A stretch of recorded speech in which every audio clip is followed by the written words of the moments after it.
Hey everybody, so here we go. This is Proverbs 7, Treasure Torah's teaching. My son, keep my words and treasure my mitzvah within you. Again, that key word is within you. Keep my mitzvah and live my teaching. Live my teaching as the apple of your eye. Bind them on your fingers. Write them on the tablet of your heart. Say to wisdom, you are my sister, and call understanding your relative. So just if we pause right there, like wisdom and understanding are so important. Like that is the real treasure, wisdom and understanding. And when you're reading the Word of God, and this is the Tree of Life version, when you're reading the Word of God, you're trying to understand who God is, who you are in relation to God, and what he expects of you. Now, when he says about keeping my mitzvah, well, that's the 10 commandments, like keeping his word, keeping all of his word, okay? That means this whole Bible we need to understand. And how do we understand it? One day at a time.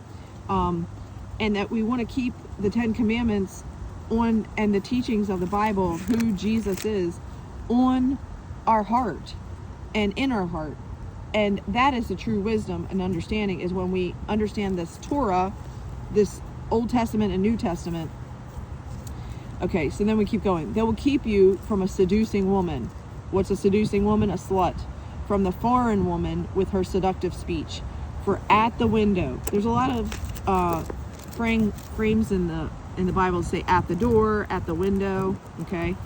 At the window of my house, I looked out through my lattice. I saw among the naive, I saw among the youth, a young man lacking understanding, crossing the street near her corner, walking in the direction of her house. In the twilight of the evening, in the darkest hours of the night, all of a sudden a woman meets him, dressed as a prostitute. This is a key point here, okay? And with a cunning heart, she is loud and defiant. Her feet never stay at home. Now in the streets, now in the squares, at every corner she lurks.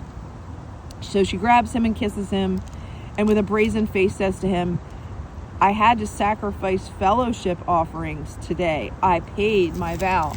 So I've come out to meet you, to seek your presence eagerly. And I found you. I have spread my couch with tapestry of dyed Egyptian linens. I have perfumed my bed with myrrh, aloes, and cinnamon. Come, let us drink and fill of our love. Lust till morning. Let's delight ourselves with love. Lust, for my husband is not home. Oh, you're married? Oh, you want to cheat? Okay. He took a bag of money with him. He won't come home until full moon. With her persistent pleading, she entices him. With smooth talk, she seduces him. Suddenly, he follows her. And like an ox going to the slaughter, like a stag bounding towards a trap, till an arrow pierces its liver.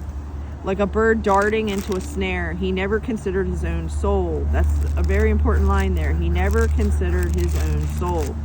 Then now, sons, listen to me.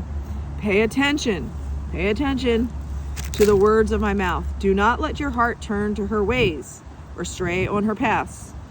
For many are the victims she has brought down, and numerous are all her slain. That means dead, okay? Her house is a highway to Sheol, to hell, leading down to the chambers of death. So, this idea that wisdom and understanding is really the real deal, the real treasure. But when you're looking out your window and you're trying to entice somebody to get busy with you and to come into your bed, that's all about lust.